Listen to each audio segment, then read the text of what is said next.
Usually, when people go to a temple, they are looking for a perfect, untouchable deity to heal their ailments.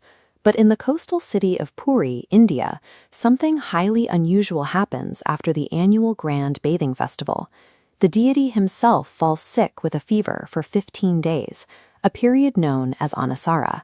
The main temple doors shut. Public viewings are strictly banned. The priests switch from offering lavish meals to brewing traditional herbal medicines, known as kata, to nurse the deity back to health. Here, God is approached as a living family member, whose moments of vulnerability bind him closer to the people who care for him.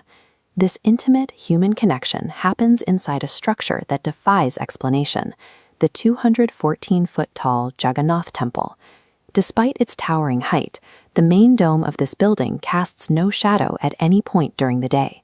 Look up at the Patitapabana flag flying at the peak, and you'll see it consistently fluttering in the exact opposite direction of the wind, a phenomenon locals attribute to the monkey god Hanuman quietly redirecting the ocean breeze. And if you watch the sky above the complex, you will never see a bird fly over the dome, nor do airplanes cross its airspace. It acts as a natural no-fly zone. How does a deity commanding such physics-defying surroundings require 2 weeks of bed rest? And what happens when that recovery is finally complete? On the 15th day, the fever breaks. The deity makes his first public appearance, fully refreshed, and prepares to leave the temple walls. His departure requires transportation on an unbelievable scale. Massive multi-story wooden chariots are constructed directly in the streets of Puri. These vehicles are assembled from scratch every single year, using specific timber. The craftsmen rely on ancient interlocking techniques, fitting wood into wood without using a single iron nail or chemical adhesive. The sheer weight of these structures is supported purely by manual labor and precision joinery, showing that the mechanics of this festival are driven entirely by traditional skill and devotion. To understand why the chariot journey is necessary, you have to look at the strict rules of the Jagannath Temple itself. The inner sanctum is completely forbidden to non-Hindus and foreign nationals. This rule is enforced so strictly that even former Indian Prime Minister Indira Gandhi was denied entry to the temple because her marriage meant she was no longer recognized as a practicing Hindu by the temple administration. Because millions are locked out of his home, the deity physically leaves the temple to visit them. The Rath Yatra is the one time of year he travels into the streets to be seen by anyone, regardless of caste, country, or religion.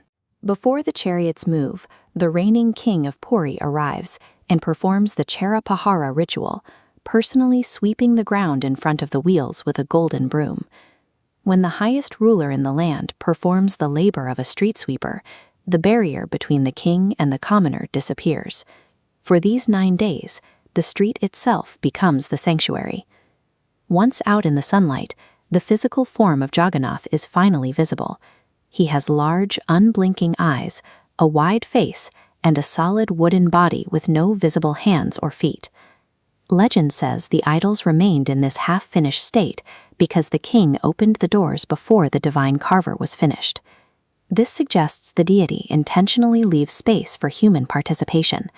Because he has no visible feet, the devotees pulling the ropes become his movement. Without the hands of the crowd, the god of the universe literally cannot move forward. But this brings up the deepest mystery of Puri. Why carve the idols out of wood, a material guaranteed to decay, when almost every other major temple in India uses permanent stone or metal? According to temple records, hidden inside the wooden chest of the idol is the Brahma Padartha, an ancient energy source believed to be the actual heart of Lord Krishna. While stone and metal are conductors of energy, wood is an insulator. This has led some to suggest that the ancient builders chose wood specifically to contain the intense radiation or energy emitted by the core. Over time, the intensity of this core is said to degrade the wooden shell from the inside out. Every 12 to 19 years, the entire city's power is cut, so that priests can transfer this energy core into a freshly carved wooden body in total darkness. This ritual represents a physical truth. While the body is temporary and eventually fails, the inner essence remains unchanged. This philosophy of inclusion has crossed the oceans, with Rath Yatra festivals now taking place in major global capitals like London. These international events often occur on different dates than the Puri original, to accommodate local weekend permits, share massive chariots between cities, or avoid extreme winter weather. Ultimately, Jagannath is a deity found in the streets and in the shared food of his followers. Have you ever been part of a Rath Yatra? Let us know by commenting Jai Jagannath down below.